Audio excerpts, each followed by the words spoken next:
do like a fitness program almost for younger kids. Yeah. But not just school kids, but you also do clubs. But you're struggling with maybe trying to understand them more with their personal issues. Yeah.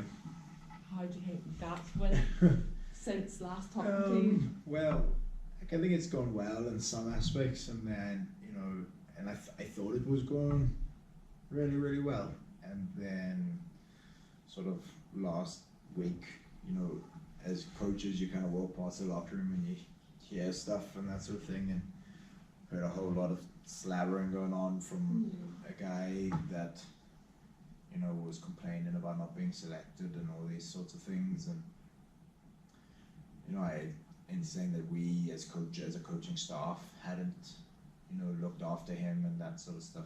Meanwhile, on the other hand, we had, and we'd really sort of given him every single opportunity to be in the team, and he just hadn't taken those opportunities. And then I found it quite disheartening, I suppose, to hear that, and then for him to be talking to other teammates who then in turn around like, oh, that's actually right, we're not getting opportunities, and we're not getting this, and we're not getting that. So I found that quite frustrating, kind of coming from sort of players and that sort of thing. When we are, in my mind, and then the rest of the coaches were giving them loads of opportunities to be in the team and be successful, and get into the gym and all the things they need to be doing to be in the team, and not really doing it, I suppose.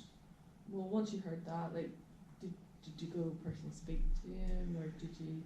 I haven't spoken to him yet individually. I've given him maybe opportunity to come and speak to me, and by saying, I'd like to speak to you at some point. I'd like for you to come over and we can chat and find out what's going on, because I've had him into the office and into the gym and that sort of stuff previously about getting him on the right track to get the opportunities that he wants. And you turn around and say, I want to do better, and I want to do this, and I want to do this, but never actually show up to training or show up to the gym or show up to anything.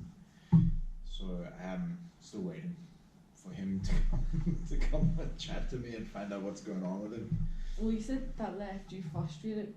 Did that affect you, that frustration, on maybe, does it make you think differently, maybe how you should act towards them, or even I think did it affect you for long?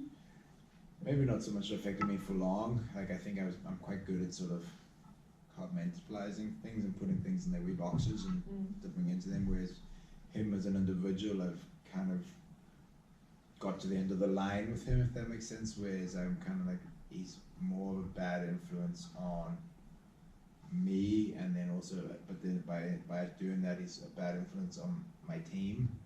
So I kind of got to the point where, right, well, I'm not going to put any more effort into you, because I've given you everything I've got, and you've almost given nothing back. To try and almost take the bad sheep out of the herd, sort of thing, if that makes sense, and to kind of benefit the rest of the players. Whether that's a good thing or a bad thing, I don't know. I suppose we'll wait and see. But for now, everyone seems to be on board and training and coming to the gym and doing the things that we're asking them to do. And there seems to be a good sort of attitude about the group and that sort of thing, which is good, like in the gym and on the field and that sort of stuff. So I take it you've never came across this situation before, like this is first for you? New. It is new sort of situation. Like, I've dealt with guys before, and I've kind of just been like, oh, just right, we'll get on with it. Whereas like, it's frustrating because of the amount of effort I've put into trying to keep him right. I know he has a lot of issues personally and that sort of stuff, so it's hard for me to say, right, that's you, you're done, but I almost have to, because it's to the benefit of the team, and my job at the end of the day is to get results and get, win schools cups and get my players strong and fit and healthy. And if I have someone that's going to jeopardize that, then I'm also looking at them, well, that at the end of the year going to turn around and be like, well, we didn't succeed because the coaching wasn't up to scratch, and I don't want that to be the case, because I don't think that that's necessarily fair, you know, in the sense of the amount of effort that we put in, not just me, but the rest of the coaches put into the boys, and then I get really frustrated with that when it's almost a wee pet hate of mine, I suppose, that like if I put a lot of effort into someone, because I will, and I will give everybody as many opportunities as possible, and I'm quite a trusting person, I think, and then for that to be sort of just taken away, you know, I find it very hard to then be like, right, well, come on back for another chance if you want. You know, I think it's kind of he's kind of burnt those bridges, and to rebuild those bridges takes a wee bit of time, I suppose. So, well, the way you work with clubs and you work with school kids, you seem to mention school kids a lot more over the clubs. Is that because I think they have more issues? More is that the club? Well, I don't know. Like, I suppose like the clubs I work with, you know, like they all, I think, are pretty good at. I don't spend as much time maybe with them as I do with the boys at school. Is that just because you don't need to, or? Well, because I don't need to. Like, I mean, I'm only in the gym, say, with my club teams maybe 3 times a week, whereas with like my boys at school, I'm probably in there 3 gym sessions, 3 pitch sessions, and a match. So you know, that's the guts of, you know, almost every day of the week I see them, so I am invested a lot of time into them, as well as my club players and stuff. But I think sort of my adult players are maybe a bit more mature and can kind of sort of they want to achieve the things that I want them to achieve, whereas at school you've maybe got some guys that are there and he knows he's very talented, but he is quite easy to just be like, no, you know, and you kind of just turn around and go, well, that's fine. Whereas at club level and that sort of stuff, and the guys that I deal with, they want to be there and they want to train, and they will turn up to training and do the things that I need them to do for them to be successful, or for me to help them be successful, I suppose. You know. So would you say that you're maybe 2 different people? Like, you'd be empathetic with obviously both sides, like the school kids and obviously the clubs. When they have issues, they'll come to you. You help them as best you can. But do you feel that you'd be like that more so with obviously the school kids compared to the clubs, and then that makes you less strict on the school kids, more strict maybe on the club, and then the club people then maybe don't come to you with as many issues as what they possibly would have, because they think, oh, that's meant to be left outside, it's not meant to come into the club. Yeah, well, I suppose like that is one way of looking at it. Like, I mean, like with dealing with the guys at the clubs and that sort of thing, like a lot of them, you know, either married or have kids or students or whatever it is, and kind of have sort of, I suppose, other ways of, you know, getting their frustrations out maybe. Whereas with school kids, I mean, their life is quite sort of, you go to school from 9 to 5, much I suppose like a working day and that sort of stuff, but they're a lot more sort of regimented in what they've got to do. Like, it's very much structured, right? Your day is like this right the way through, whereas, you know, my club players and guys I work with individually and stuff, like they want to be there because they know that what they're doing is going to benefit them at some point, whereas at school there's probably maybe a couple of athletes there that are there because mom and dad say I have to be here, you know, or I'm here because I'm not allowed to be at home playing my Xbox or whatever it is, even though they may be very talented at sport. Some of them just don't really want, kind of will blow smokes and mirrors, like say, yeah, I'm here and I'm invested, I'm going to work really hard, but not actually do anything about it, and not work really hard. So they'll say one thing but do sort of complete opposite to what they've said, and I find that very frustrating to deal with. Does the majority of either like clubs or the school kids like really do put in the effort? Like they don't, you know? Yeah. No, I do find that a lot of I don't know whether it's down to the way I structure my sessions or the way I structure my programs, my gym programs or whatever it is, but I do find that I do get quite good buy-in from my athletes and my players, that they do want to come and train, and they do want to come and, you know, work really hard when they're in the gym or on the pitch or whenever it is that I'm with them. So I don't really struggle with, like, the guys kind of coming in and working hard, but every now and then you'll find a couple of wee bad eggs, and it's dealing with those guys that I find quite frustrating, because I'm not that type of person, I suppose. And so how do you deal with it?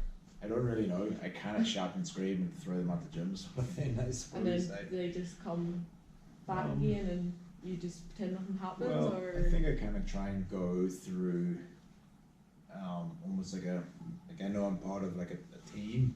So if say, for example, like one of the players is messing about in the gym or whatever it is, and not achieving what I need him to achieve, then I'll need to say to him, right, look, you like, I have a policy, for example, at school, where if you don't complete your programs for it and do simple standards well, then you get banned from the gym. But then you need to explain to your coach why you've been banned from the gym, and then, you know, kind of put that, because obviously I'm not the boss, I suppose. The head coach is the boss, whereas he can come down and give that player, I suppose, a bollocking really, and say, look, you need to do these sorts of things. And if he doesn't buy into the coach, then he's definitely not going to buy into me, maybe. So it's kind of trying to find ways of getting those bad eggs to respond better, I suppose, to the program that we're trying to run for them. And that's at school and club level. Have you ever came across any situations like that where you've had that bad egg always reappearing, obviously because the coach is maybe saying, no, he's not going anywhere? But just like the same, like this kid that I've been dealing with at school, he's probably the only one I've really, most people will kind of be like, right, yeah, he's not messing about, let's kind of work, and then they may kind of in 6 months' time try and take the piss again, sort of thing, and you'd be like, right, look, let's strike two, or we'll keep working, and then eventually they kind of fall into line, I suppose. Whereas with him, I just find like he's just empty, you know, in the sense that he's saying, I'm going to do this, I'm going to do this, I'm going to do this, I'm going to do this, and then never actually done anything about it. And then that's what I'm really like for him. You know, it's not just me that's put a lot of effort into him. It's, you know, the head coach has put effort to him. We've organised for his teachers and everybody that's involved with him to give him more so that he can be successful, and he just is not interested. And then, but then goes and slatters about us too. You know, wasn't giving him anything. Yeah, as if we weren't giving him anything, any opportunities to be successful. I find that quite hurtful in a way, I suppose. But have you not thought about it since then, or have you thought about it since then and thought, oh, maybe next time if anything does happen, I could do this, I could do that, or I could suggest this? Even if it's not that same person, it could be someone different.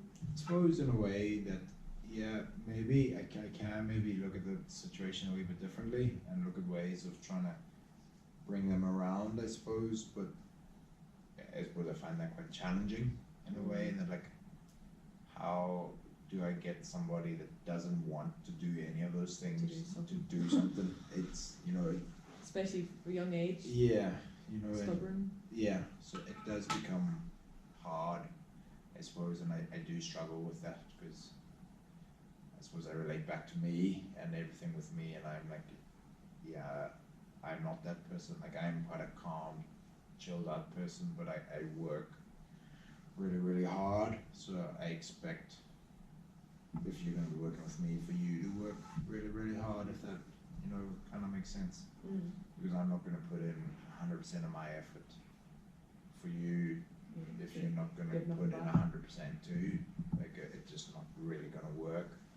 So I struggle with kind of accepting that maybe not everybody's going to be given 100% to necessarily the gym program, but they may give 100% to something else. So we're just trying to find that something else, I guess, for them that they will respond to, I guess. Yeah, you said previously as well, you do enjoy your job, like it. Yeah, Oh no, I It's love my happy, job. like, Yeah. so when these wee blips happen, does it just Yeah, take you back a little bit? Yeah, and think, I do get pissed off, and I do scream and shout every now and then. It doesn't happen often, which I think catches people by surprise when I actually do it. Yeah.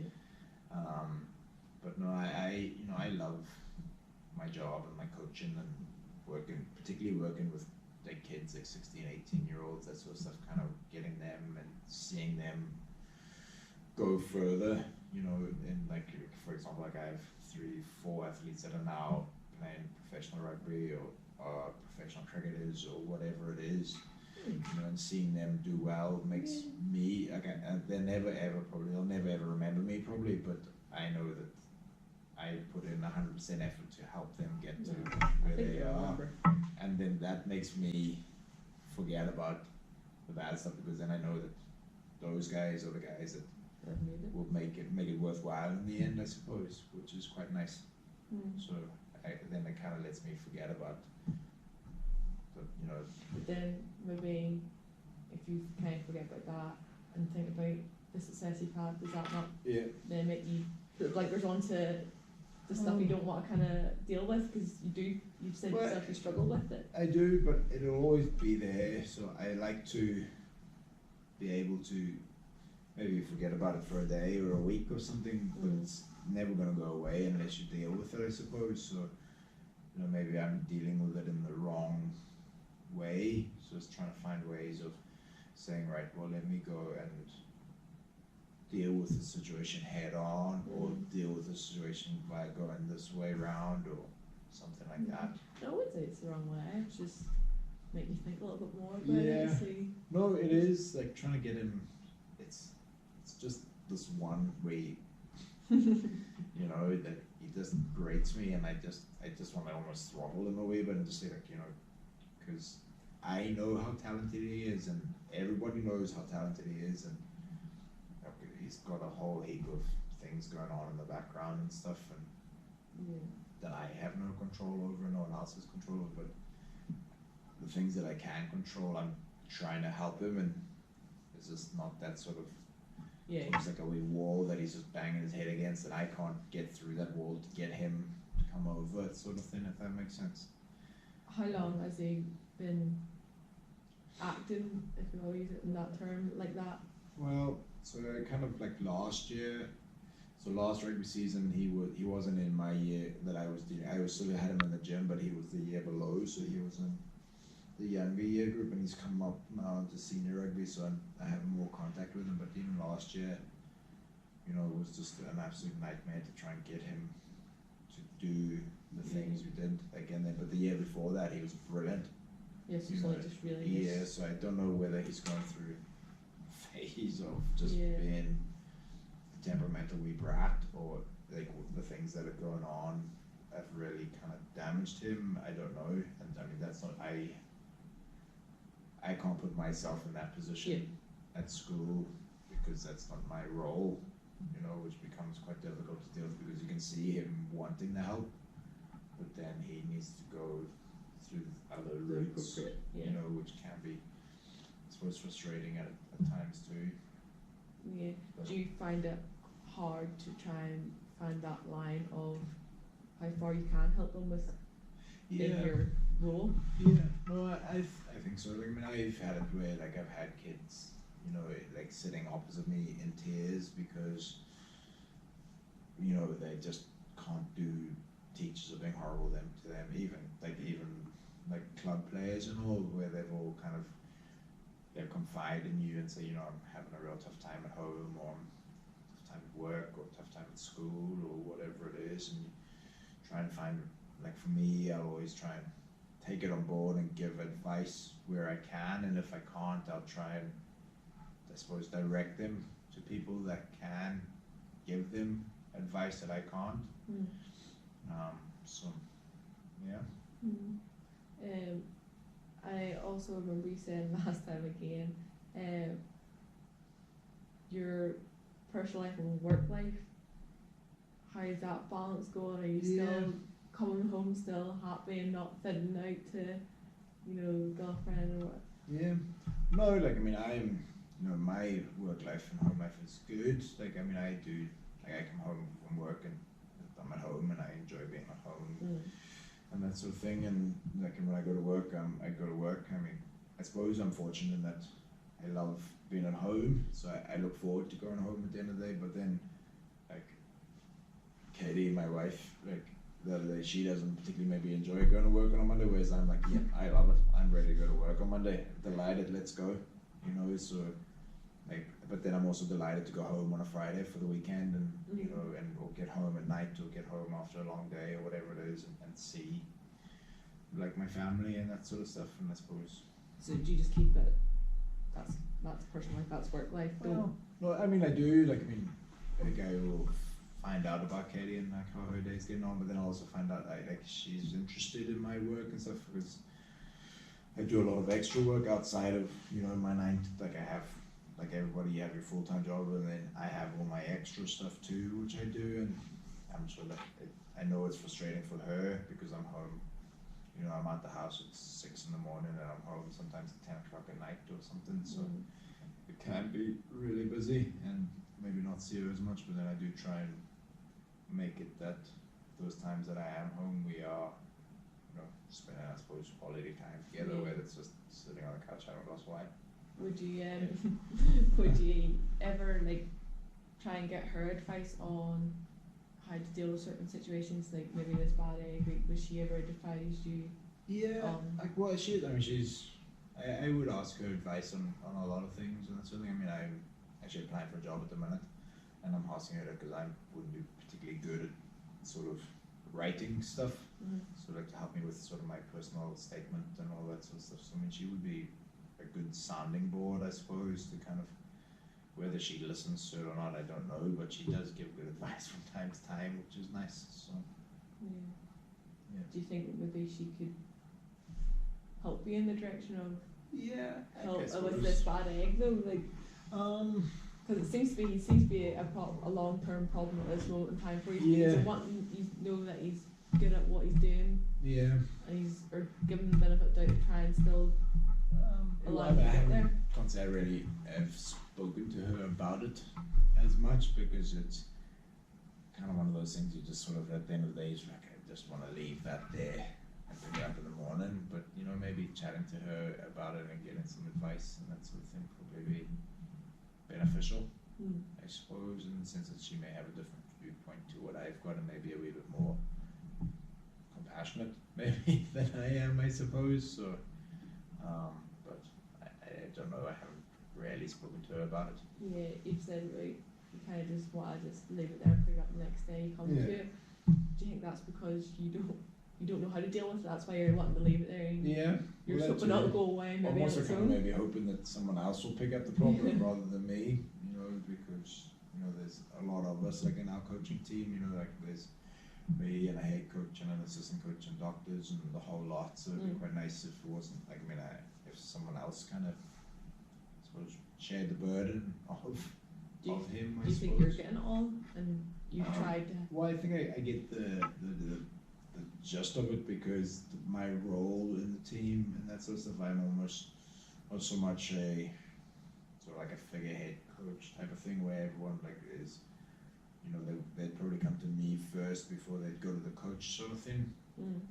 So I suppose I get the full sort of lowdown of what's going on, of everything, then before maybe some of the coaches and all get it, which, I mean, I suppose it puts me in quite a strong position in terms of where I sit, in terms of sort of the trust that the players have in the coaches, but then also it puts you in quite a difficult position, and like, well, how do I relay that back to the coach without sort of betraying his trust or anything like that? But I'm also at a point now where I'm like, right, well, it needs to go somewhere. But then do you think then, since other coaches say that you're getting this level of trust and respect from these kids, and you know, do you think it's putting them out a little bit, making them jealous even, or do you feel like that puts you in a position with them in that respect? Yes and no. I think I don't think it kind of affects it. I think I have a very good relationship with the head coach. Maybe some of the assistant coaches, maybe it definitely there's maybe a wee bit of sort of that, I wouldn't call it jealousy, but they'd sort of be like, right, well, you know, he's the guy that all the boys would go to, so maybe they would look at me a wee bit differently that way.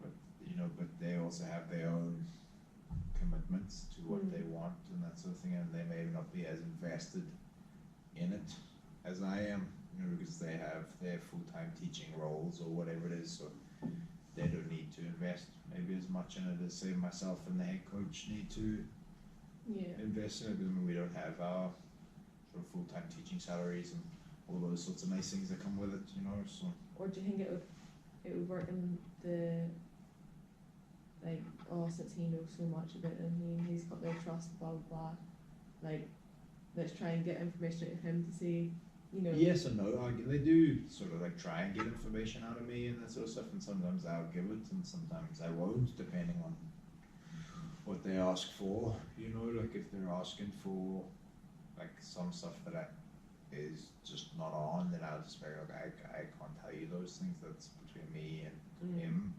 Like, but then there are some things where I can turn around like, yeah, he's carrying an injury, or you know, he's not feeling particularly well, or there's something going on with him mentally or something, so maybe we need to just lay off him a wee bit or something like that. So do you feel like it's definitely easier to tell the line, you know, the limit between you and their coaches than to you and how personal you can get with the kids? Yeah, I mean, I wouldn't say I don't get very, like, I don't let out a lot of information about me. You know, like I do let out some information, but I wouldn't let out, you know, private information about me and that sort of stuff. I think that particularly in the school environment is not right, you know, whereas, but they would confide quite a lot in me sometimes. So that can sometimes be a challenge in itself, and what do you do